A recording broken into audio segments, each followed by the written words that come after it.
3:30 p.m. Eastern.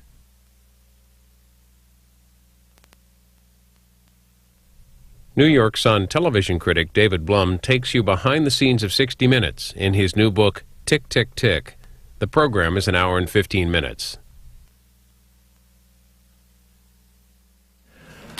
Good evening, and welcome to Florida International University's Hearst Distinguished Lecture Series. And tonight's speaker is David Blum, who is the author of The Long Life and Turbulent Times of 60 Minutes. More than a month ago, FIU hosted another lecturer, Mark Morman, who produced and directed a documentary on the legendary music producer, Tom Dowd. What was significant about that was that it was a visual biography. He not only focused on the personality, but he focused on Atlantic Records, for whom Dowd produced. And it was a really interesting insight into the way that phenomenon affected American music, but also affected American culture. David Blum his book takes a look at another phenomenon. This time it's TV journalism. You all have seen 60 Minutes at some point in your life, I'm sure. And David's book takes a look at the history of 60 Minutes, some of the personalities involved, names that you may recognize, like Dan Rather, Ed Bradley, Morley Safer, Mike Wallace. And the book looks at the conflicts and the sort of the behind-the-scenes making of this legendary news magazine. And David will be talking about that momentarily. Some of my favorite interviews that I've ever seen appeared on 60 Minutes. Hillary and Bill Clinton, or Norman Mailer, the Anita Hill interview. This is a fascinating part of, well, American TV culture. David Blum is a writer, and he's a journalist. He's written for the Wall Street Journal, New York Times, New Yorker, New York Magazine, and he teaches at Columbia University's Graduate School of Journalism.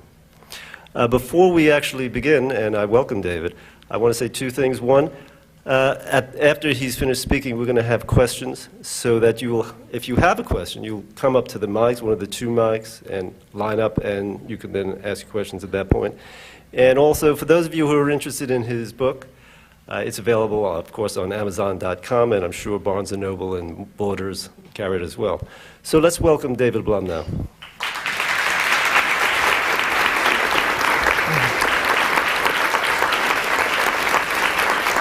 Thank you. Is this on? I'm wired a couple different ways. So, and I hope you don't mind if I just sit and if everyone can hear me and see me. I wanted to start out actually just by asking a question. I'm curious how many of you either know, are aware of, or watch the edition of 60 Minutes that airs, actually will be missing it probably if you stay till the end, at 8 o'clock on Wednesday nights. I'm just curious, does anybody here watch that show, that edition of 60 Minutes? A few of you. If everybody in this room watched 60 Minutes Wednesday, the entire fortunes of CBS would transform overnight. And American Idol would go out of business and the show would be a huge hit. But unfortunately, everybody between the ages of 18 to 49 is either watching Lost or American Idol. And that's part of the story of 60 Minutes today that I kind of stumbled onto by accident. When I started on this book a little over 2 years ago, 60 Minutes was sort of winding down. To some extent, maybe it still is, but at that moment, its cast of correspondents were all reaching or had already reached retirement age. The average age of 60 Minutes correspondent is well over 60. Mike Wallace is 85, Andy Rooney's 86, Morley Safer's 73. The junior member of the staff, Steve Croft, is now 57. So I thought I was going to be spending some, quality time talking to these gentlemen and Leslie Stahl and the other correspondents about, reflecting quietly on their many years of service and experience on this great institution that 60 Minutes had become. But instead, what happened was that I wandered into pretty much of a hornet's nest. Right after I started working on it, Don Hewitt, who at the time was 80 years old and had been the creator of 60 Minutes in 1968, was being pushed out of his job by a management that felt that he was too old to run 60 Minutes. He was fighting them constantly. He went on Larry King. He went everywhere he possibly could to insist that 80 years old was simply just not too old to run a show, and that he was well qualified and determined to hang on to this job no matter what. While the president of CBS News, Andrew Hayward, was trying to figure out some kind of gracious way to get this man to leave his job, even though he'd created it, even though he'd earned, by rough estimate, $2 billion in profit for CBS. That's a billion with a B, which is an astonishing amount of money. That's more money than Tom Cruise has earned for Hollywood. That's more money than Friends made for NBC. News is a tremendously profitable enterprise because it, frankly, doesn't cost that much to produce. You know, an episode of Lost costs $2 to $3 million to produce. An episode of 60 Minutes costs a few $100,000 to produce.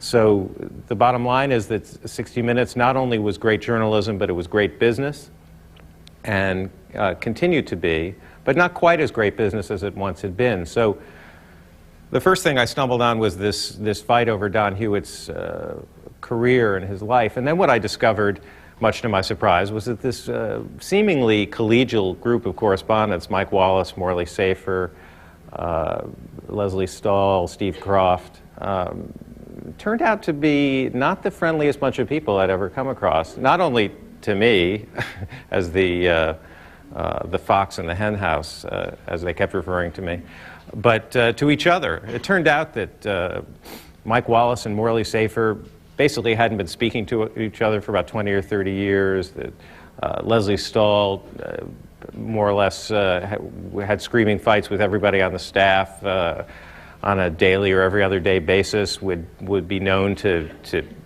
take the head off of a young researcher if he or she happened to deliver a document stapled instead of paper clipped. Apparently, stapling is a very dangerous form of journalism. So there were just a tremendous amount of issues, not necessarily all related to journalism, that were at play on this seemingly innocuous show.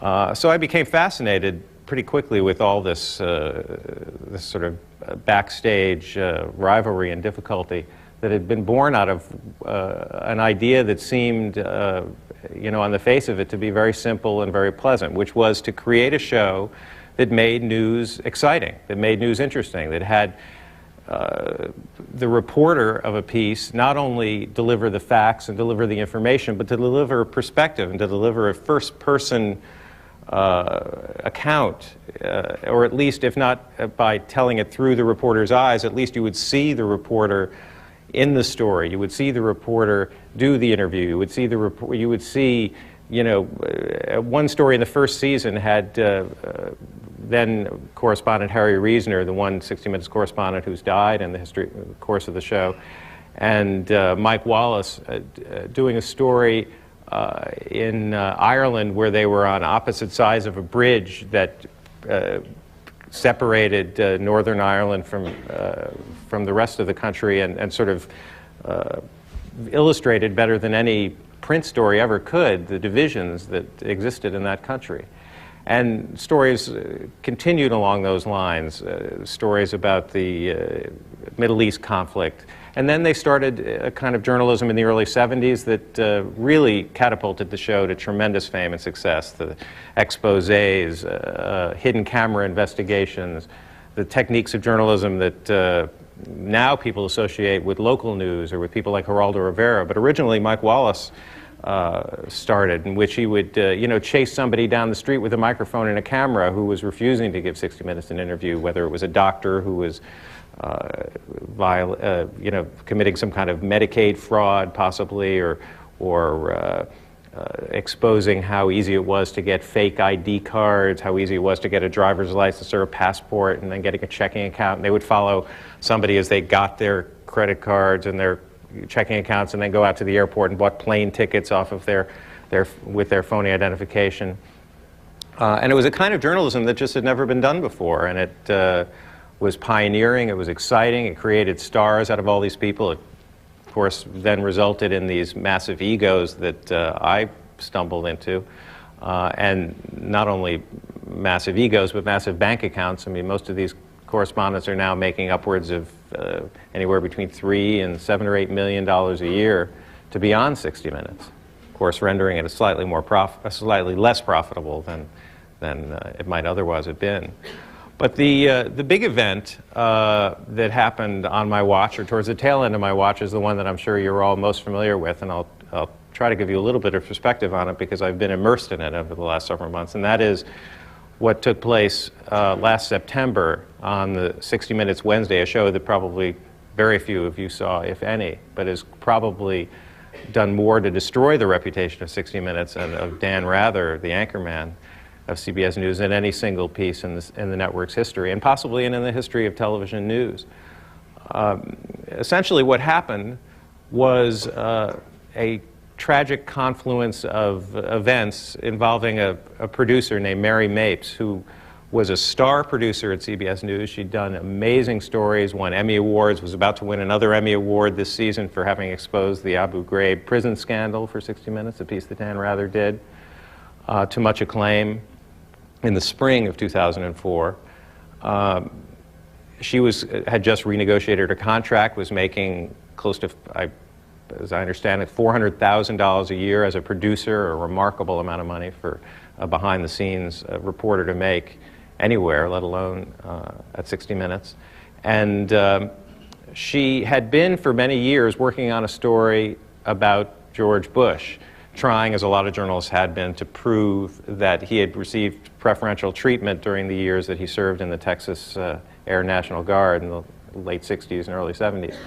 It's a story that a lot of journalists believed would come out sooner or later. Everybody had always been suspicious of Bush and his military service, and the story obviously became heightened by the fact that John Kerry, his opponent, had been a recipient of the Purple Heart and a lot of other medals for his Vietnam experience, and probably you remember those issues coming up last summer during the campaign.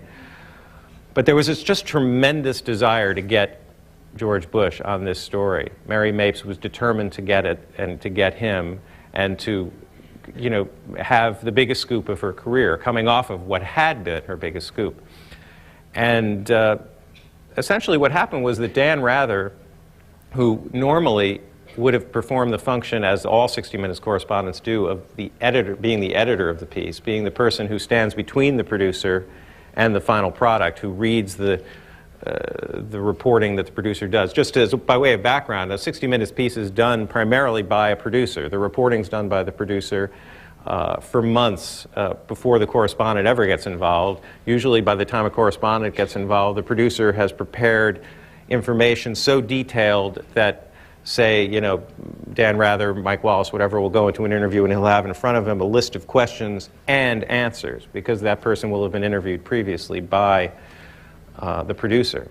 So Dan Rather came into the story very late. Mary Mapes had gathered what she claimed were documents given to her by a source that purported to show George Bush's preferential treatment coming from the files of a former lieutenant colonel in the National Guard.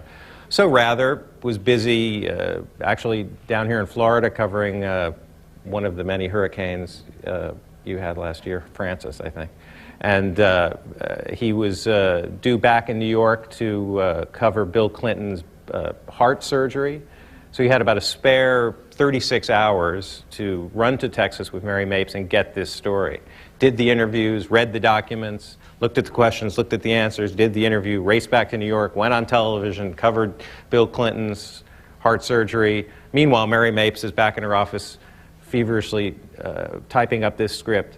And essentially, you know, a lot of people at CBS News were nervous about this story, but they thought, well, you know what?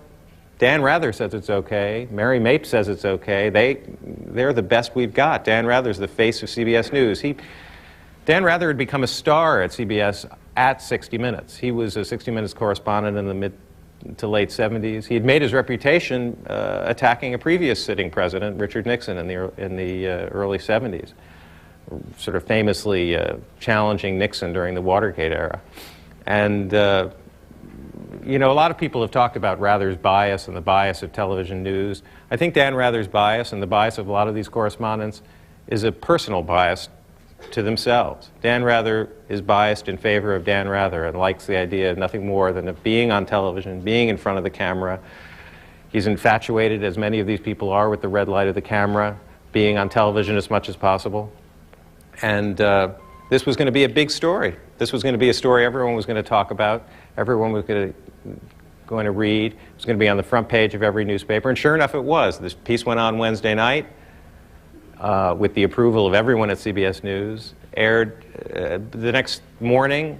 Everybody at 60 Minutes picked up their morning newspaper, the New York Times, the Los Angeles Times, the Washington Post. There it was on the front page, untinged by any kind of controversy. But slowly, or maybe really not so slowly in this era of blogs and internet and instant journalism, questions were suddenly raised about these documents. And people started calling, people started asking, where'd you get these? How do you know they're real? Some of you may have followed the intricacies of it. There were all sorts of specific issues about the typeface used on the documents, whether there was a superscript or a subscript, or could it have been on an IBM Selectric, and it got to the point where it was so mired and detailed that nobody could really comprehend it. But one thing did emerge rather quickly, and that was that CBS not only had done this story and put it on the air, but was defending the story against any kind of attack and refusing to acknowledge any sort of possibility that the story that they had done was false. And to journalists, to other journalists, to print journalists following the story, to myself and other people who'd looked at 60 Minutes and loved 60 Minutes for so many years and admired what these people had done, it was that hubris, that arrogance that I think brought them down more substantially than just about anything else. The sense that this man, the face of CBS News, that Dan Rather would stand by reporting that was so clearly flawed, that was so clearly not defensible. He went on television and declared the source to the story to be an unimpeachable source when it was later determined that it was a highly impeachable source, in fact. But the fact is that Dan Rather, like Morley Safer, like Mike Wallace, and all of the correspondents in the history of 60 Minutes, had become overly infatuated with himself. When I interviewed Dan Rather, now I guess a little over a year, I guess it was the spring of 2004, I sat down with him in his office, and I'd say it was about 4.5 hours later that he took a breath. He talked nonstop. I may have gotten 3 questions in. He drank 8 cups of coffee, which proved to me, among other things, that the true gift of a TV news anchorman is just prodigious bladder skills. He was remarkably self-absorbed and convinced of his own genius, for lack of a better word. I'm sure that would be the word that would come to his mind as well. And it's the great dilemma of television and of television news is that the very things that 60 Minutes created, the greatness of the show, the fact that these correspondents were stars and that they brought us into the stories that they were doing at a personal level and made us understand what they were talking about by personalizing it, by giving it a human face, were the very things that ultimately damaged 60 Minutes possibly mortally. We'll see what happens in the next few years. That Dan Rather's power, that Dan Rather's celebrity was in fact the very thing that created the problem of this story, because when Dan Rather said to his bosses, "This story is okay," his bosses said, "Okay, I believe you." And you know, the fame of the correspondents, the amount of money that they make, the fact that they are themselves celebrities who are interviewed, who are profiled, who are covered in magazines. I mean, there's a 10,000-word piece on Dan Rather in this week's New Yorker. You know, my book, other books. Endless ink has been spilled about all these people. I mean, Diane Sawyer, when she went to work at 60 Minutes in the 1984, within 6 months was on the cover of Vanity Fair magazine in some, glamorous evening gown stretched out over, a table. And of course, the other correspondents were none too pleased. Partially due to the fact that the rest of them wouldn't have looked nearly as good in a gown, and the fact that she was stealing their thunder. She was appropriating the celebrity that they had for herself. And she lasted 4 years at 60 Minutes, but the fact is they were not friendly years, they were not happy years. She arrived on her first day, and literally nobody showed her where the ladies' room was. Nobody gave her an office. Nobody showed her where to go, how to use the phones. I mean, it was that kind of place, toxic, filled with jealousy and professional competition and animosity, that spilled over into the personal. When 60 Minutes 2, now called 60 Minutes Wednesday, started in 1998, they wanted to hire Chris Wallace, Mike Wallace's son, to be a correspondent on the show. By that time, Diane Sawyer had moved over to ABC, where Chris Wallace was working at that point. And the deal was almost done when Diane Sawyer intervened and went to the president of ABC News and said, "We can't let him out of his contract. I refuse to let this happen. I'm not letting 60 Minutes, I'm not allowing this to happen and allowing 60 Minutes to benefit from the services of Chris Wallace," purely out of spite over the fact that when she had been at 60 Minutes, Mike Wallace had never said anything particularly nice to her, about her, never complimented her work. It's the kind of place where, if you can imagine, five separate, if Time and Newsweek and U.S. News and World Report suddenly all decided to work in the same office, in the same building, and share the same bathrooms and coffee machines. I mean, that's what 60 Minutes is like. I mean, it's putting yourself in direct proximity to the people that you're competing with the most on a daily basis for the comparatively little airtime that's available. It's called 60 Minutes. It's now actually 42 minutes, I think, of news and 18 of commercials, and that's down from, I think it was 53 minutes in the first season. So we're talking about, a shrinking period of time available to these correspondents, and also a universe where now there's competing shows on every network. There's Dateline NBC, there's Primetime Live, there's 2020, there's CNN, there's MSNBC, there's Fox. There's so much news available that it's almost impossible to create an event out of a piece on 60 Minutes. And of course, that's at the root of what Dan Rather's story this fall was all about. Wanting to get on the front page, wanting to get noticed, wanting to be remembered, wanting that legacy. And of course, I think what we'll now be seeing, certainly next week when Dan Rather leaves the evening news at last, is that his legacy will have been tarnished, and that he won't be remembered for the great stories he did, but rather for having made this mistake. And I think as journalism students, it's a valuable lesson to realize that, if you're not Dan Rather, if you're not at the peak of your profession and considered a titan of industry, one mistake will destroy your career. 4 people were fired from CBS News as a result of this story because of that one mistake. 6 or 7 people probably should have been, including Dan Rather, but he wasn't forced to resign because of his prominence, because of his value to the network. He has a financial value to the network, and therefore it was just not an option for them. But the fact is that this is not a profession that tolerates or accepts mistakes. Of course, what we really don't know about 60 Minutes or about any news organization is just how many mistakes get made on a daily basis that we don't hear about. I mean, the fact of the matter is what Dan Rather and Mary Mapes' biggest mistake was going after a sitting president and not acknowledging to themselves while they were working on it just how many people out there were going to be reading every word and looking at every syllable and every superscript of these documents in the middle of a highly charged political campaign.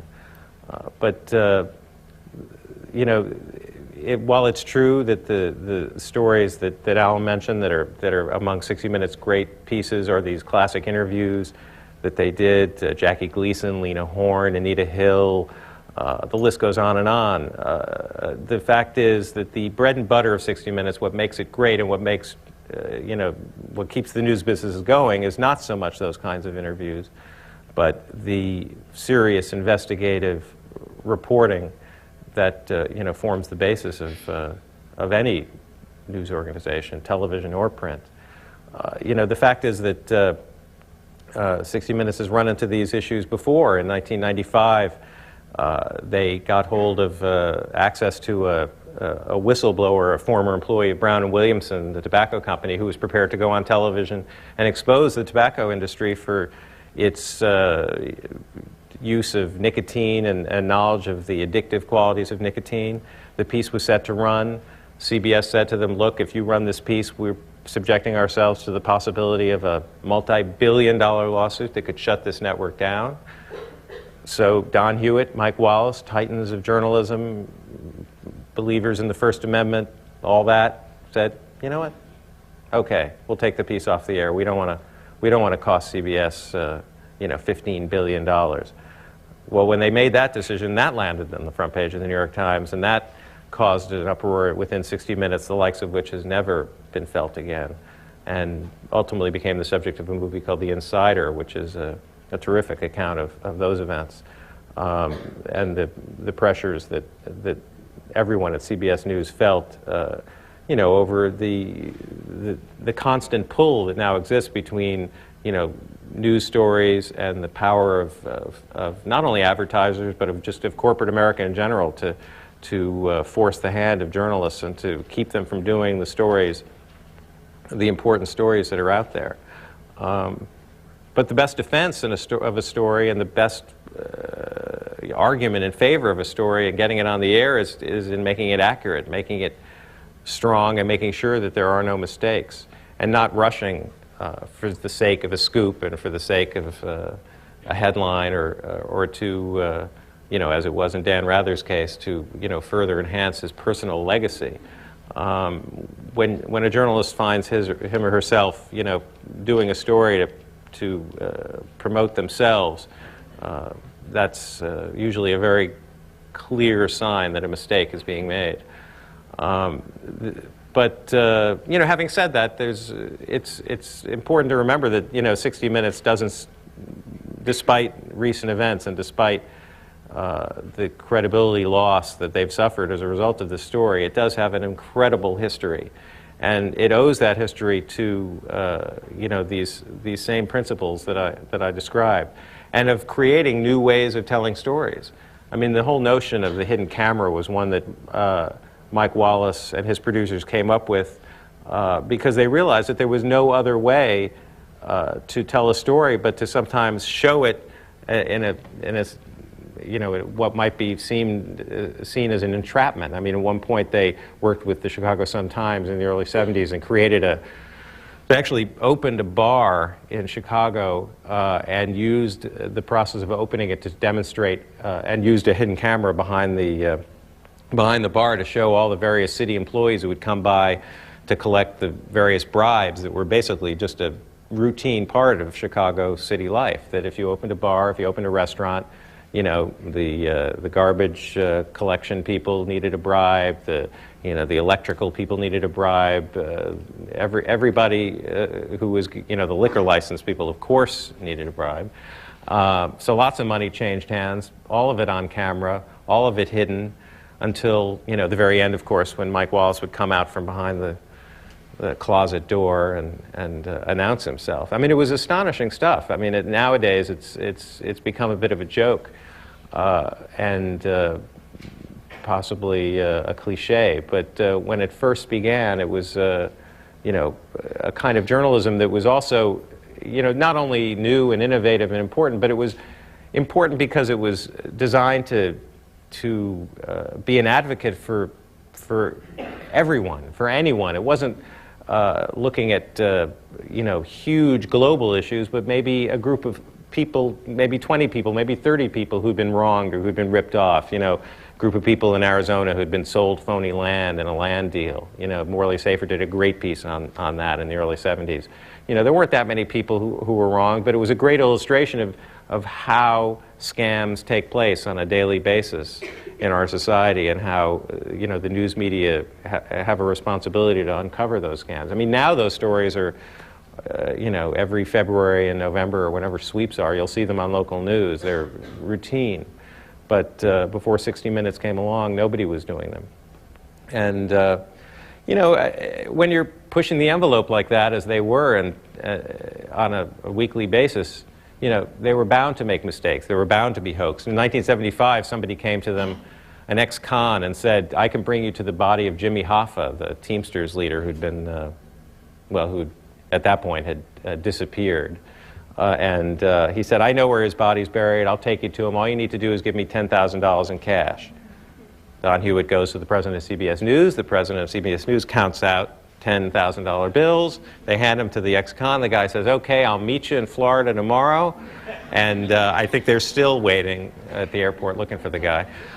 You know, and of course, that was 1975. So, you know, there were no bloggers, there was no internet, there were, you know, nobody was writing books about 60 Minutes. So they were hoaxed, they got screwed, they lost $10,000, life went on. But there really is a direct line that you can draw between that event and the events of last September and the National Guard document story. The same temptation, the same desire to have a great story, the same desire to break news and to have people pay attention to what you do. You know, it's every journalist's dream. I'm sure it's every one of your dreams, is to do a story that everyone notices, that everyone remembers, and you know, and if you're on television and your face is on television, that everyone associates with you. I mean, the fact is, broadcast journalists have that particular benefit of people associating what they do with them on a personal level. You know, print journalists, with a rare exception, don't get that luxury. So, you know, that temptation and that aspect of journalism is very much a part of the formula of 60 Minutes. And, you know, of course, after 60 Minutes came along and became successful, you know, we started to see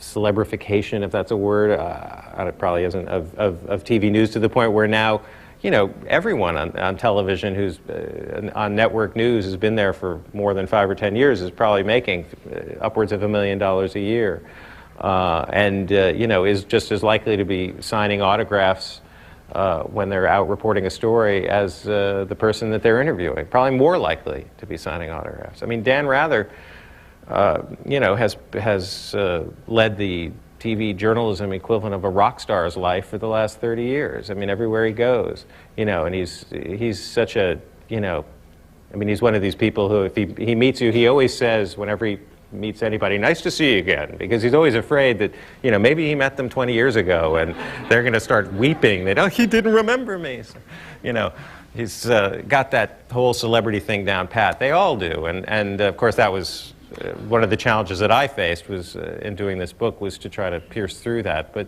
you know, they talk about themselves in the sort of legendary terms that people tend to when they've been doing something for so long and for and frankly so well. You know, but of course, one of the things that comes of doing it for so long is that they have become, as I said, you know, cranky, difficult, obstinate, jealous, bitter, annoying, hostile. Nothing you'll ever notice on TV, but nevertheless, you know, a significant component of the enterprise. So it's not an entirely rosy picture, I guess, that I'm painting, but and maybe it's all worth it on some level. The trade-offs certainly are there for those who do make it big in television journalism.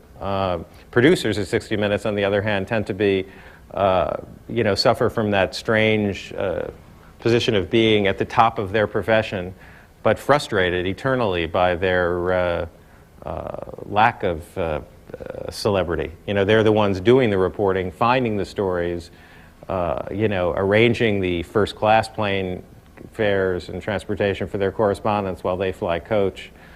That sort of thing that you know, creates a strange sort of caste system that does exist in the television news business. And I suppose it's one that must figure in the minds of journalism students as they consider whether to pursue an on-air career or behind the scenes. I think there's satisfactions to both and downsides. But there's no question that 60 Minutes has established itself as the gold standard. And for that, I think it has become a place where everyone ultimately who goes into television news wants to work, wants to be associated. Whether it'll continue, that's a significant question. I mean, it really depends on, I think, a lot on the next year or two. There's now a new executive producer at 60 Minutes, a guy named Jeff Fager, who had been a producer there, had left. He worked for Steve Croft, who's actually famously the most tyrannical of all the 60 Minutes correspondents. And Fager, having been a fairly mild-mannered guy who didn't like being screamed at, left the show, but worked his way back now and is Steve Croft's boss, so an interesting dynamic. And he's a baby boom generation guy, likes to go home to his kids, doesn't work night and day in the office. I mean, the fact is that Mike Wallace, Don Hewitt, Morley Safer, these people lived for 60 Minutes. They lived for TV journalism. They did it night and day, traveled around the country, you know, every day of the year. Ed Bradley, they were all out there constantly doing these stories, and perhaps the future of the show rests on whether or not any of these men decides ever to retire. I mean, it's, you know, they've all passed what was once the mandatory retirement age at CBS News. Nobody ever said anything to Mike Wallace when he turned 65. He was at the height of his powers, but now he's turned 85, and now people are beginning to wonder, should we say something? He doesn't have any interest in leaving, nor do any of the others. And nor, frankly, does Dan Rather, who fully expects to be at 60 Minutes next year after he leaves. But of course, interestingly enough, the rest of the correspondents really don't want him there because of what he's done to the reputation of their show. So if Dan Rather ends up on 60 Minutes Sunday, beginning next fall, it will be, you can be quite certain, over the objections of everyone who's currently there. But such is the dark side of the inside life of 60 Minutes. I'm sure many of you have questions. I'd like to open it up as early as I can to get your questions and tell you whatever I can. I guess because of the cameras, it would help if you could come up to one of these microphones and do it that way, although there's also a boom mic floating around.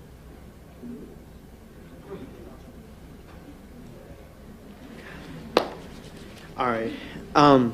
You spoke about that Dan Rather was involved in this almost scandal involving President Bush and the validity of a document that led to this decline in the reputation at CBS. Mm-hmm.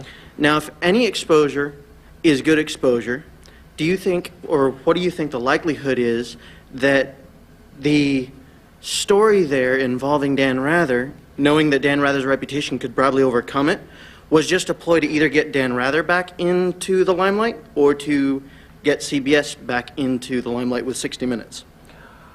You mean that you're saying that possibly they just, whether or not the story is true, it just helps get 60 Minutes back in the headlines and get people thinking about 60 Minutes again? Well, it could have done that for CBS, being how much they backed it, being that in the beginning they defended it to the end, thinking, you know, let's get our name out there, let's get everybody looking at 60 Minutes again. Well, who are we going to do to, you know, who are we going to choose to, you know, front this into the media for CBS? And then Dan Rather says, hey, it's all about the Dan Rather. That's right. No, it definitely is it is all about Dan Rather at CBS News. And that's why, that's basically why they defended the story for, I guess it was like 12 days after it came out, until they finally apologized.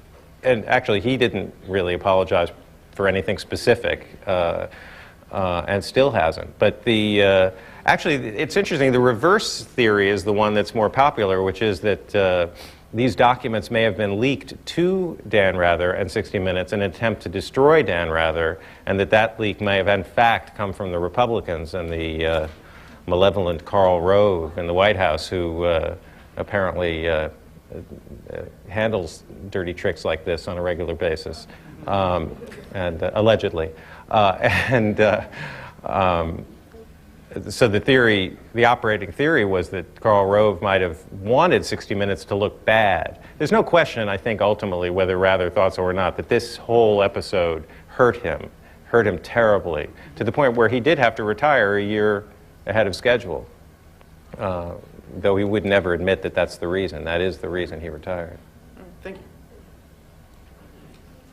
Yeah. I think everyone agrees that the election this year was the most important event of last year, was the most important event.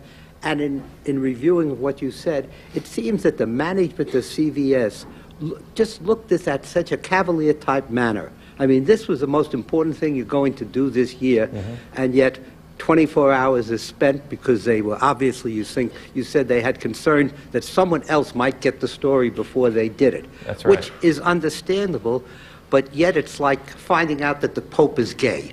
I think you would certainly spend more than 36 hours determining if it's true or not. Right. And it's really very comparable to that, and especially the time frame in which it took place. And that I find, and what I could read of the report that was in the paper, the people really on top were just as responsible as the people below. But as we all know in life, it's only the relatively low-level people who end up getting pulled out. Right. No, you're absolutely right. The fact is that the top management of CBS News are the ones who should have lost their jobs, but it would have been too high a price for the network to pay to fire Dan Rather. But you also make a very good point. One of the things that happened on this story, and it happens on every story, and every journalist, including myself, has done this 1,000 times, is to say, we really got to get this story on because, it's going to be in the New York Times tomorrow. If we don't hurry up, we're going to get scooped. And Mary Mapes, the producer of this, apparently was one of the more egregious users of this technique. And in fact, the story was in USA Today the next day. They did have the documents, but their story was just as false as CBS's story. So, yes? Hi. Hi. Thank you for being here. Oh, thanks. And my question is, what do you think about news becoming entertainment, not only within the journalists, but with the stories themselves? Well, it's a good point. I mean, that's that's yet another of the sort of conundrums of 60 Minutes. I mean, it was, at the time that 60 Minutes began, news was the furthest thing from entertainment. I mean, it was, there was a 30-minute newscast every night. There were hour-long documentaries on incredibly serious subjects like, poverty, civil rights. They would do these hour-long documentaries that got very low ratings. The notion of 60 Minutes was, though I don't think they would have necessarily wanted to say it at the time, was to say, let's see if we can make this a little bit more entertaining. What's so wrong about people actually wanting to watch the news? And, maybe if we put, Mike Wallace on camera more, or put Harry Reasoner on camera more, people will actually want to watch it. And, slowly but surely it did become more entertaining. Suddenly in 1975, the show had been on 7 years, they moved it to Sunday nights at 7, didn't have any competition, and it went literally to #1 in the ratings, like practically overnight. It was an astonishing feat, and stayed at #1 for 5 years straight, and in the top 10 for 23 seasons. So, was 60 Minutes entertainment? Absolutely. I mean, by the standards, by anyone's standards.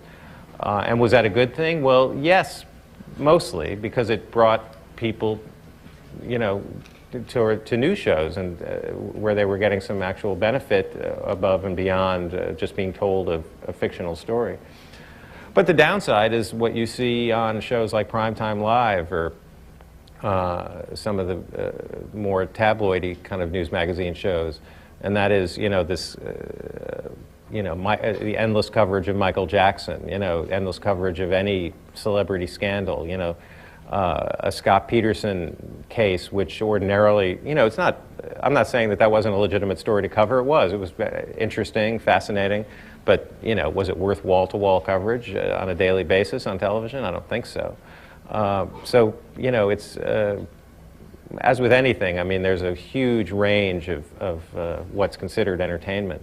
And, you know, a lot of it is good and a lot of it's pretty scary. So, thanks. Yes? Yeah, I'd like to say first, it's good to see that you're sort of raking up the muck on some of these muckrakers. It's, I guess, kind of comforting to know that, you know, they're jerks too. But anyway, I have two questions. Real quick, one, have you spoken to any of the staff members, the ones that you've sort of painted as egomaniacs? Have you talked to them since the release of your book? Some. They were... you know, did they sort of give you a like a critical review at all? Or? Yes. Well, journalists, and I'll include myself on this, are notoriously thin-skinned people when it comes to being written about. I think because they have a unique understanding of what it's about. But they also, interestingly enough, had, I thought, a tremendously naive point of view about what I was doing, and just assumed, because it's in the nature of journalism that people, when, you know, a journalist comes to you and says, I'd like to write a book about you or an article about you, you know, you say, well, of course they want to write a book about me because I'm just so damned interesting and fascinating. And how could anybody, you know, anything that and it's why people love to be tape recorded or filmed, is because they think, well, this way they're going to get every single one of my brilliant words down. There won't be any question. And I think that's what took place, and I kept being stunned by it, but that these people all thought that I was writing, you know, working on a, you know, hard at work for HarperCollins on a Valentine for 60 minutes. I mean, I never quite understood why they would think I was doing that. And when you know, the book came out, I said, well, I guess it seemed to me that anybody who liked 60 Minutes as a show would not like a book about 60 Minutes that was a Valentine puff piece, because obviously if you like 60 Minutes, you like tough, aggressive, interesting journalism. So, you know, that usually prompted a kind of a long silence and not much of a response. They weren't happy with the book, most of them, but a lot of them acknowledged that it was an accurate portrait of the place, and, you know, possibly even fairly kind. And so, and Mr. Rather hasn't made any, hasn't made any sort of public acknowledgement of his wrongdoing, other than maybe some kind of, you know, impersonal statement release or something. He hasn't come out, given an interview or anything, acknowledged any wrongdoing? Not at all. Up to and including the piece in the New Yorker this week, which is fascinating. It's his first sort of extended interview since the scandal. He said something interesting in that piece. He said, I'm hard to herd and impossible to stampede. It's a typical Ratherism. But I think it really captures his sense of himself, that, you know, people were saying to him, you know, maybe this story isn't, maybe we shouldn't rush this story. Maybe this story is wrong. Everybody seems to be saying it's wrong, you know, but he couldn't acknowledge it, he wouldn't acknowledge it, and still hasn't. Well, thank you. Here, should we alternate? Here. Yeah, go ahead. I have two questions. I'm quoting you with the first one. You referred to 60 Minutes as a toxic-filled environment with jealousy and animosity. Despite that, you also said that they make anywhere between $3 or $7 million. Would you go work for them? Would I go work as a correspondent? Sure. Not as a producer. No, I would not want to work for them as a producer. I mean, it really, look, you know, I was tortured about this throughout the process of working on this book. I mean, you know, my account, for example, of Steve Kroft in the book is extremely kind, considering some of the things that I was told of, you know, producers who went to him to say they had to go to their father's funeral and he would say no, and things like that. You know, just horrifying stories of these people's brutality to their underlings, you know, they're throwing things at their producers and, you know, obscenity-filled tirades. I couldn't take it. I couldn't take even being up there sometimes. I mean, occasionally I would, because I was there so much that they would forget that I was there and not know I was there, and I would hear Don Hewitt, the executive producer, screaming at the top of his lungs at somebody. You know, I'm sorry to be disillusioning to those of you who might have fantasized of working at 60 Minutes one day, and who knows, maybe it probably is better now that Jeff Fager is there. Certainly less screaming. But if I didn't have, I mean, I think the correspondents at 60 Minutes have a pretty sweet deal. I mean, they're well paid, they're well treated, they live in a pretty high style for, you know, not an easy job, but still, you know, one with significant trade-offs. So I'd work there. Okay. My other question, I think, is good for everybody here who's a journalism student. I wanted you to answer what should a good journalism, what type of good traits should a journalism person have? Well, that's a good question. I'm sure you've all heard the phrase, I guess it's attributed to H.L. Mencken, you know, the job is to afflict the comfortable and comfort the afflicted. That's a principle I like to apply or ask myself whether I've applied to anything that I'm working on. You know, I think that journalists have an obligation not to objectivity. I don't really believe much in objectivity. I think we're all possessed of opinions and passions and beliefs, and it's a mistake to try to cut them out of our sensibilities when we're writing or producing something. But I think fairness is absolutely essential, and you know, obviously a strong code of ethics is essential. And to relate it to what we've been talking about tonight, I think that you know, the zeal to get this story about the National Guard on television, you know, overcame a lot of those principles. You know, the principles of fairness, the principles of ethics, the principles of you know, sort of deliberate speed. You know, it broke a lot of the rules, and I think you know, and these are journalists who, you know, I mean, I believe Dan Rather had a little bit of a journalism education, and he certainly had a terrific one on the job, and one would have expected or thought that he would have these principles pretty much down cold. But obviously even the best of them don't. Thank you. You're welcome. Hi. Hi. You mentioned about the age of many of the correspondents at 60 Minutes, and you also mentioned about the trouble that they're having, 60 Minutes, competing with shows like American Idol and Lost. At the current rate and the age of the correspondents, what do you think of their chances or the ability to compete with the correspondents that they have? Or do you think that we would have to revamp the, not the show itself, but the correspondents in order to be able to compete with these newer shows?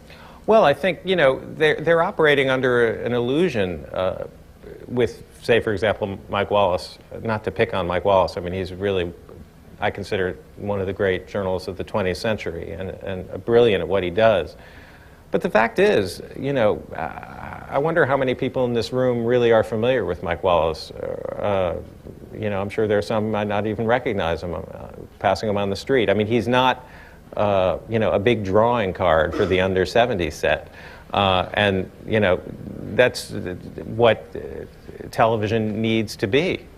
You know, whether we like it or not, the medium now depends on, you know, ratings and advertising dollars that are pegged to demographics. And I don't necessarily think you need to gear the actual news or the actual stories that you do to the demographic, but I don't think it would hurt to have people reporting those stories who might, you know, look a little bit more like the audience. You know, I think when in 1989 they added Meredith Vieira to 60 Minutes and Steve Kroft. I mean, they were both in their 30s at the time, and Meredith Vieira, you know, was a young woman, a terrific journalist. I mean, you now probably only know her as the, you know, co-host of The View, which she's also, you know, great at. But she was a brilliant 60 Minutes correspondent, but she was forced off the show because she wanted to work part-time and help raise her child. And then, believe it or not, that only 14 years ago, that was not considered acceptable at CBS News, and she was forced to resign. That's the kind of, you know, myopic thinking that stands in the way of, I think, 60 Minutes' future, and, you know, costs them dearly. And I think they're going to need to find people, and I think it'll work. I think they don't have the confidence that they need to try new people, new faces, and make it work. You don't need to be Dan Rather or Mike Wallace to deliver a 60 Minutes piece. So. I have one more question. You talked about the relationship of the correspondents, Mike Wallace and Molly Schaefer. Which aspect of that, what part of that is just part of the business, and which part of it do you think just goes too far in making the work environment too uneasy for the people working there? Well, I think, it's this intense level of competition that they all feel. I mean, for the first several years, there was sort of a haphazard policy of people taking vacations, and they finally had to agree that everybody had to take a vacation at the same time. And the reason, it turned out, was that when various correspondents would go on vacation, Mike Wallace would go into their office and rifle through their desks and look for what stories they were working on and steal them. And to this day, Mike Wallace is famous for when he walks past the fax machine, he picks up all the pieces of paper in the fax machine and takes them into his office and reads them and then returns them so that he can pick up new story ideas. It's that kind of, excessively competitive drive that I think, makes for what I described as toxic, I mean, I think we probably all worked in toxic environments. I mean, I worked at a toxic Dunkin' Donuts once. I mean, it was, but when it's at that level, or with that level of success, you're hoping for a little bit more civility. Thank you very much. Mm-hmm. Yes? A couple of years ago, I read Bernard Goldberg's book, Bias. Right. In which he critically describes Dan Rather as the Dan as opposed to the Don, as a journalist mafioso, yes, where he controls the news. Now, a lot of the things you've said about Dan Rather and CBS News and 60 Minutes, I read on Goldberg's book. Now, why should I read your book?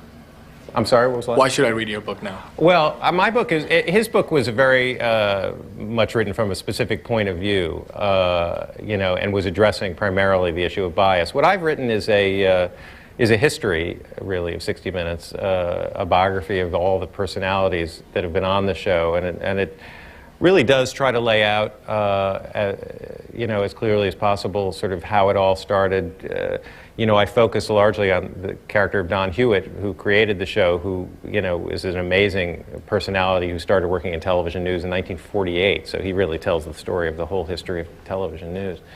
So, it's, I think, much more thorough and informative, say, than Goldberg's, whereas Goldberg is presenting a very specific point of view that's designed to make you think a certain way. I don't necessarily have an agenda that I put across in the book as to what you'd think. Goldberg was right on target when he described that. On some things. I mean, the question of whether Dan Rather and the news business are biased, as I said earlier, I believe that Dan Rather is biased towards Dan Rather. I really do. I mean, and I'm not even necessarily saying that critically. I think that, to some extent, a journalist has to be biased towards himself or herself.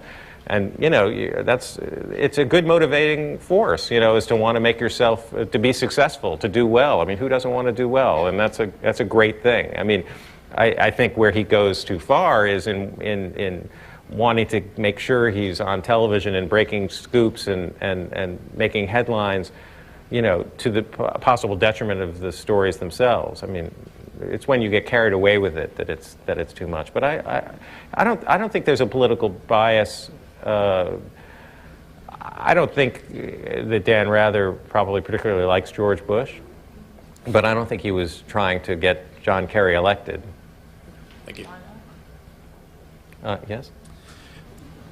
When writing a book, what are the specific challenges versus writing for an article for a paper as a journalist? What are the different skills that you have to have when writing a book? That's a good question. I'd say the main skill that I had to develop was to learn how not to get bored with my topic. I mean, I think that's an eternal challenge in journalism. Is to it's always fun. It's always fun to sell an idea, to a magazine or to an editor. And when they say yes, that's good. That's such a great ego thrill. And then then it's like, oh, now I got to actually go out and do it. And when the thought of that the process of actually doing it might involve 2 years of your life, Well, you know, so you get 3 or 4 months to goof off, and then you really have to get started. That's the hardest part, you know, is just maintaining that sort of love affair with your idea. And, you know, to a lesser extent, also learning how to organize your material and keep track of this, you know, in this case, you know, fairly significant timeline. You know, but the great joy of writing a book as opposed to a magazine article or a newspaper piece or a TV piece for that matter is that by spending this much time with people over an extended period of time, you know, they start to get comfortable with you and they start to relax and actually tell you what they're really thinking and what they're really feeling, and eventually the party line drops away and you actually get the real story, or at least some semblance of it, and that's really exciting. I mean, I love that part, and it's worth the trade-off. My second question is, if you could go back to when you were writing the book, is there anything that you wish you would have changed or added? Well, I wish I could have had a chance to write about the most recent events involving 60 Minutes. I mean, the book came out at literally on September 21st, September 8th was the date of this National Guard story. Obviously, I wasn't able to include it. I'm now writing a new chapter for the paperback edition, but you know, I was sorry not to have been able to tell what turned out to be possibly the most significant moment in the history of this show. But you know, the upside was that made everybody interested in talking about 60 Minutes, so it certainly helped sales of the book. But otherwise, no, I don't think I regret anything. Yes? You mentioned how in the story on George Bush and the National Guard, they really rushed things through rather than spend too much time on it. Now, obviously, Dan Rather isn't ever going to be personally researching typescripts, things like that. How does it work when it works right? How should it have worked? Well, I think in this case, you know, it was clear that this was a hugely controversial story. It was clear that people were going to be raising questions. You know, what Rather should have done was to, you know, it was more of the mistakes that he made was that he kept telling everybody, we've got the story, we've checked it upside down, left and right, inside and out. You know, they hadn't. I mean, he was just basically too busy to even really think about whether the story was being checked. And, you know, what he should have done was allowed some other correspondent to do the story. He was just too busy to do it. And it was his own hubris that couldn't allow that decision to be made. That was his mistake. Thank you. Mm-hmm. Yes. As an ardent fan of 60 Minutes, I still wouldn't condone, you know, the misuse of information or, you know, unverified sources. But I just want to know, from your perspective, in terms of, you know, reputation and legacy, commitment to one work, and, you know, the ethics of journalism, you know, you're suggesting that Dan Rather or, you know, the staff of 60 Minutes who are directly involved in this piece should have been fired. What do you think they would have gained from such a decision? And please, if you could just tell us who were the people who were actually fired. Sure. Well, I don't know that I think Dan Rather should have been fired. I think he should have resigned. You know, I don't think he committed a firing offense, per se. But what happened was that they fired the producer, Mary Mapes, legitimately, because she had lied on a number of occasions about her reporting. And then they asked for the resignations of 3 people, including the executive producer of the show and the executive who oversaw the show and another person who worked on it. It seemed to me that those people were more or less in a position of saying to themselves, which I know for a fact they said to themselves, well, who are we to question Dan Rather? You know, Dan Rather says this story's okay. Mary Mapes, our #1 producer, says this story's okay. She's got a row of Emmys on her shelf. Who are we to suggest that this reporting that she's presenting us is false? She's sitting here and telling us, I've had the I mean, she literally sat in a room and told those producers, I've had these documents verified by 4 document examiners. Turned out she was lying. I mean, she was literally lying. But meanwhile, these other people were fired for basically not going back to their offices and calling people up and saying, I just want to find out if my producer is lying to me. I mean, to me, that's a ridiculous expectation. And I think that Dan Rather should have acknowledged and understood that he cost, by his not resigning, he cost 3 people their careers. Had he been willing to resign, those people might have been able to keep their jobs. Yes? We were talking earlier about fairness and balance in journalism, and I wanted to know, how do you think there can be more fairness and balance in journalism when parent companies and advertisers fund certain issues like the war in Iraq? And also, if you can elaborate a bit on the power these parent companies have. The power that what have? Parent companies? Oh, well, yes. I'm not sure I understand your question, the first question, though, that advertisers are involved in supporting the war? Yeah, how do you think there can be more fairness and balance in journalism when certain news organizations are funded by parent companies that support certain issues like the war in Iraq? Well, they may support, you mean support them politically, but they don't necessarily, I thought you meant financially. Well, you know, I think that there's still a wall between the news division and you know, the rest of the company traditionally. Although what happened in CBS News in the last couple of years is that the president of the company, Les Moonves, has taken a much more direct role in what's taking place at CBS News. And that's been, you know, much to the consternation of everybody who works there.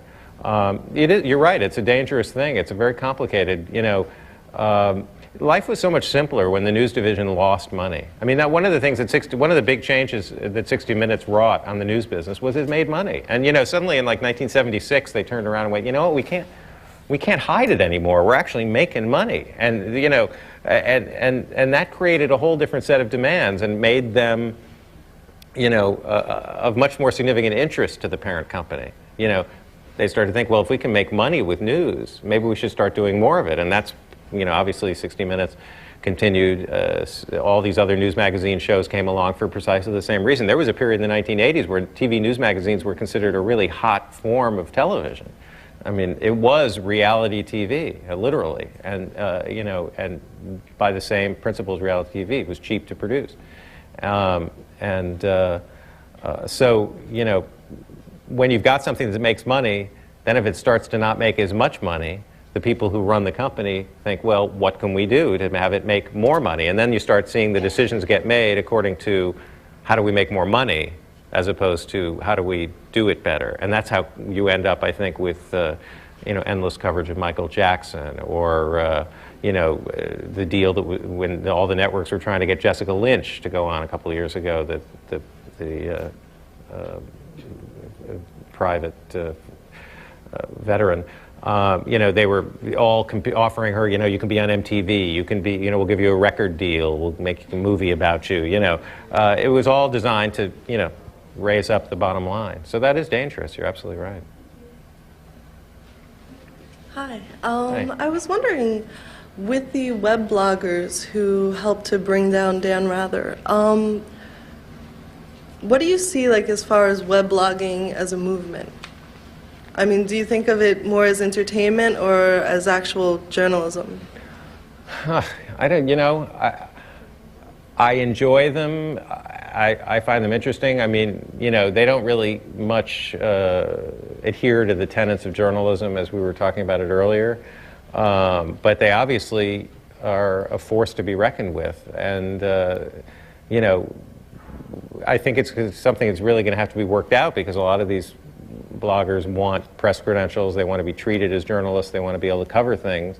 But of course then they're going back and doing something quite a bit different. I mean, I think it should and probably does fall under the sort of grand, broad rubric of what journalism is or ought to be.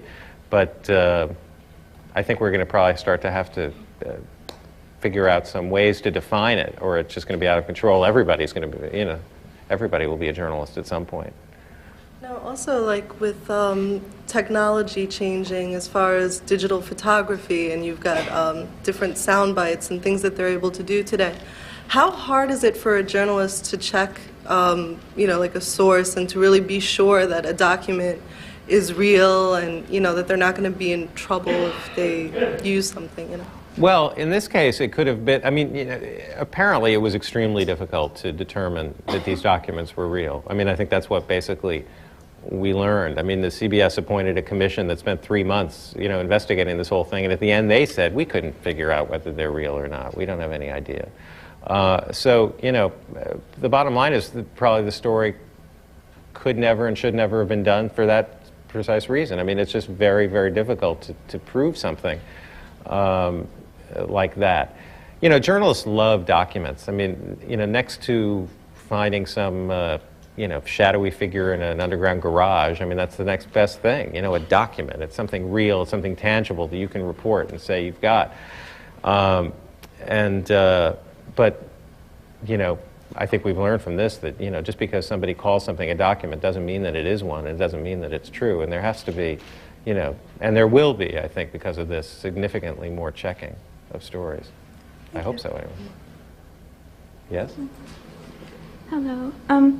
I just basically want to know, through your personal experiences as a reporter and also through the investigation you did with 60 Minutes, is it worth it in the end to get into this field? I mean, what are your opinions on that? Absolutely. I mean, you know, I know that I've paid kind of a possibly bleak portrait of 60 Minutes, and it isn't maybe, you know, I'm not selling it as the most fun place to go work. But the bottom line is that, you know, what 60 Minutes does and what the best of our news organizations do is a tremendously valuable and important service. And you know, it's, you know, there's a reason that the First Amendment is the First Amendment and not the Eighth Amendment. I mean, it's crucial. It's the most important aspect of our society, is to have a free press and to have it function, and for people who, you know, take pleasure in it to pursue it. You know, it's, and even with all of the toxicity that I've described, I mean, the fact of the matter is that 60 Minutes continue to produce great journalism, and despite whatever suffering may go on behind the scenes, you know, a lot of the producers who I describe as being miserable and unhappy at 60 Minutes, they don't leave, and part of the reason they don't leave is because they love what they do. They love the end product, and it's worth it to them. I mean, you know, if you can't just choose a career, or you can choose a career based on what would be the most fun and easy way to get through the day, but you know, that might not ultimately lead to the greatest satisfaction at the end of it. Thank you. I've been kind of late, so I haven't really keeping up with the speech. But if they asked this question already, forgive me. My question is, as a professional journalist, what do journalists think about, say, Bill O'Reilly, Al Franklin, and other, well, not actually journalists, but those journalists who tend to just shift to one side? Is that ethical, or is that propaganda, in your perspective? Well, I think it's ethical, although, you know, Bill O'Reilly, you know, sort of pushes it, because I think what he does, I don't have much respect for, because he kind of represents it as news. You know, I mean, his show, if you watch it, is sort of this bizarre amalgam of opinion and news and put down and an insult that, you know, I don't really find much fun, even though it's obviously very successful. You know, Franken obviously has a whole political agenda, too. I mean, there's nothing unethical about it, and there's also obviously a huge market for it. So, you know, that's something, in fact, that perhaps the networks have to take into consideration when they think about shows like 60 Minutes and news magazines, is, hey, you know, maybe the cable stations aren't completely wrong here. Maybe people really want more point of view. You know, in the 1960s, the CBS Evening News had Eric Sevareid did a commentary every single night of the week on the CBS Evening News. I mean, he was giving his political point of view. John Chancellor was the anchorman of NBC News. He did political commentary. You know, suddenly we're in a world now where, you know, if a correspondent issues a political commentary or gives his opinion, it's considered bias. But once upon a time, it was a regular part of life, and I think it ought to be a part of life. I don't happen to like what Bill O'Reilly does, but I respect completely his right to do it, and I think he should be, you know, encouraged. And last, do you think some of the columnists in New York Times and other newspapers have said that we're sort of like our hostage to our own media? Should we allow, say, the BBC, Al Jazeera network to get their point of view, since they have a totally different way of looking at, say, the war in Iraq and whatnot? So could they implement that here in the United States of America? Well, I think it's more likely that we'll just continue to see, you know, thanks to cable, and, you know, our horizons are expanded to the point where we could basically get any kind of newscast we want. And I imagine probably eventually we'll be able to be picking up all those points of view. I'm not sure you'd see too much of that, though, on broadcast television in the United States anytime soon. Thank you. We have time for 2 10-plus questions. Hi, I just kind of want the dirt. Is at least anyone nice at 60 Minutes? Oh, God. Besides maybe the interns? I really liked Andy Rooney. You know, and he's an amazing phenomenon at whatever, 86, 87 years old, to be doing what he's doing. And I mean, talking about bias, I mean, his commentaries, if you watch them, you know, if you really pay attention, I mean, he is really at the top of his game. It's amazing. He's taken a very strong stand on the war in Iraq and a lot of other issues lately, and really brings a tremendous weight to what he does and what he says. And you know, is very honest, you know, and he too, by the way, I should say, has taken this position publicly that Dan Rather maybe should have been the one to quit instead of all these other guys getting fired. You know, he's got a streak of decency. And I might add, he's never worked at 60 Minutes. His office is across the street. He's refused ever to take an office at 60 Minutes. He doesn't like those people any more than others do. I'm so glad you said that, because I love 60 Minutes, but I love Andy Rooney. And Yes. I was wondering if he actually wrote his own stories. It sounds like he does. Oh, it absolutely does, Okay, yeah. great. Yeah. Okay. He's great. Thanks a lot. Thanks. Hi. Hi. Has writing this book decreased your faith in the work of 60 Minutes as a show in general? And if so, well, who do you think is doing a better job today in when it comes to news gathering? Well, I still think it's probably the best at what it does, but I think that this has been a really important wake-up call to everyone, you know, who watches 60 Minutes and who watches these kinds of shows, to sort of realize that, you know, if this story was exposed to have been false and it was about a sitting president, you know, just think of how many stories go on that aren't about sitting presidents, that people don't care enough about to raise a ruckus on the internet about, that might also be wrong, that might also be unfair, that might also be taking people's comments out of context. Sad to say, I think, you know, all journalism, you know, is, you know, there's a lot of room for human error, and there probably is a lot of human error. But on balance, I still think it is the gold standard. And if you're going to watch one news magazine show, if you're going to watch any at all, 60 Minutes is still definitely the one to watch. Thank you. Thanks. I want to thank everybody. I want to thank David Blum. Thank you. I want to thank all of you.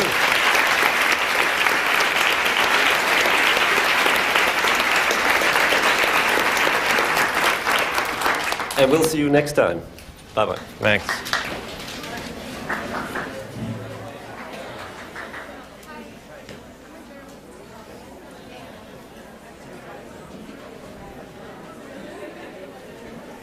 David Blum is an adjunct professor at Columbia University Graduate School of Journalism and a television critic for the New York Sun. Tick, Tick, Tick is published by HarperCollins. On the web at harpercollins.com. To some extent, maybe it still is, but at that moment, its cast of correspondents were all reaching or had already reached retirement age. The average age of 60 Minutes correspondent is well over 60. Mike Wallace is 85, Andy Rooney is 86, Morley Safer is 73. The junior member of the staff, Steve Croft, is now 57. So I thought I was going to be spending some, you know, quality time talking to these gentlemen and Leslie Stahl and the other correspondents about, you know, reflecting quietly on their many years of service and experience on this great institution that 60 Minutes had become. But instead, what happened was that I wandered into pretty much of a hornet's nest. Right after I started working on it, Don Hewitt, who at the time was 80 years old and had been the creator of 60 Minutes in 1968, was being pushed out of his job by a management that felt that he was too old to run 60 Minutes. He was fighting them constantly. He went on Larry King. He went everywhere he possibly could to insist that 80 years old was simply just not too old to run a show, and that he was well qualified and determined to hang on to this job no matter what. While the president of CBS News, Andrew Hayward, was trying to figure out some kind of gracious way to get this man to leave his job, even though he'd created it, even though he'd earned, by rough estimate, $2 billion in profit for CBS. That's a billion with a B, which is an astonishing amount of money. That's more money than Tom Cruise has earned for Hollywood. That's more money than Friends made for NBC. News is a tremendously profitable enterprise because it frankly doesn't cost that much to produce. The reporter of a piece not only deliver the facts and deliver the information, but to deliver a perspective and to deliver a first-person account, or at least, if not by telling it through the reporter's eyes, at least you would see the reporter in the story. You would see the reporter do the interview. You would see you would see, you know, one story in the first season had then correspondent Harry Reasoner, the one 60 Minutes correspondent who's died in the course of the show, and Mike Wallace doing a story in Ireland where they were on opposite sides of a bridge that separated Northern Ireland from the rest of the country, and sort of illustrated better than any print story ever could the divisions that existed in that country. And stories continued along those lines, stories about the Middle East conflict. And then they started a kind of journalism in the early 70s that really catapulted the show to tremendous fame and success. The exposés, hidden camera investigations, the techniques of journalism that now people associate with local news or with people like Geraldo Rivera. But originally Mike Wallace started, in which he would you know, chase somebody down the street with a microphone and a camera who was refusing to give 60 Minutes an interview, whether it was a doctor who was you know, committing some kind of Medicaid fraud possibly, or exposing how easy it was to get fake ID cards, how easy it was to get a driver's license or a passport and then getting a checking account. And they would follow somebody as they got their credit cards and their checking accounts and then go out to the airport and bought plane tickets off of with their phony identification. And it was a kind of journalism that just had never been done before, and it was pioneering, it was exciting, it created stars out of all these people. 3:30 p.m. Eastern.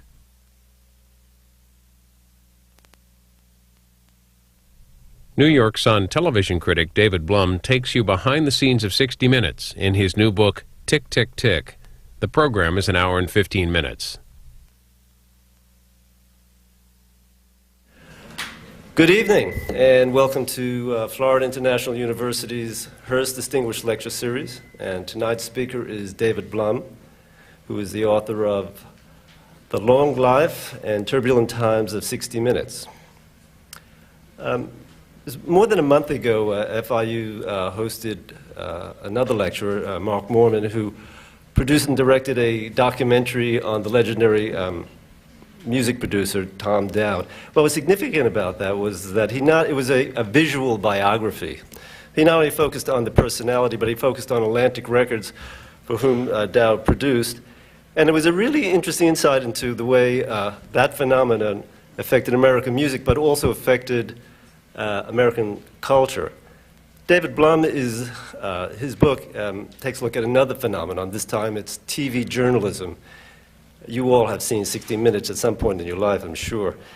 And David's book takes a look at the history of 60 Minutes, some of the personalities involved, names that you may recognize, like Dan Rather, Ed Bradley, Morley Safer, Mike Wallace.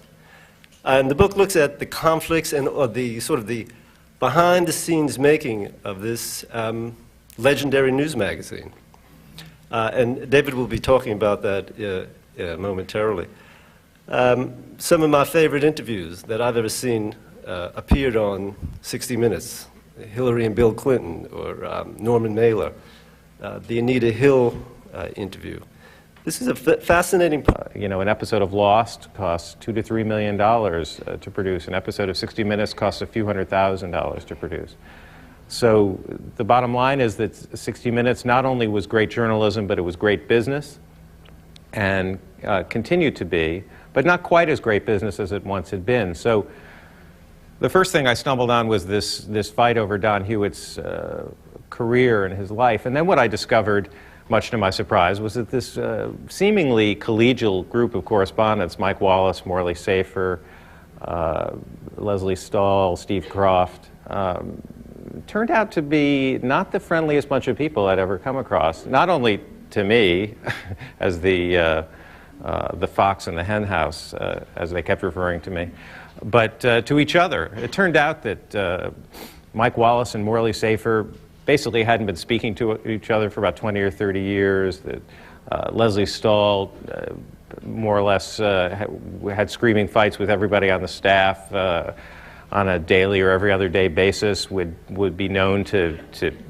take the head off of a young researcher if he or she happened to deliver a document stapled instead of paper clipped. Apparently, stapling is a very dangerous form of journalism. So there were just a tremendous amount of issues, not necessarily all related to journalism, that were at play on this seemingly innocuous show. So I became fascinated pretty quickly with all this, this sort of backstage rivalry and difficulty that had been born out of an idea that seemed, on the face of it, to be very simple and very pleasant, which was to create a show that made news exciting, that made news interesting, that had part of, well, American TV culture. David Bloom is a writer and he's a journalist. He's written for the Wall Street Journal, New York Times, New Yorker, New York Magazine, and he teaches at Columbia University's Graduate School of Journalism. Before we actually begin, and I welcome David, I want to say two things. One, after he's finished speaking, we're going to have questions so that you will, if you have a question, you'll come up to the mics, one of the two mics, and line up, and you can then ask questions at that point. And also, for those of you who are interested in his book, it's available, of course, on Amazon.com, and I'm sure Barnes & Noble and Borders carry it as well. So let's welcome David Blum now.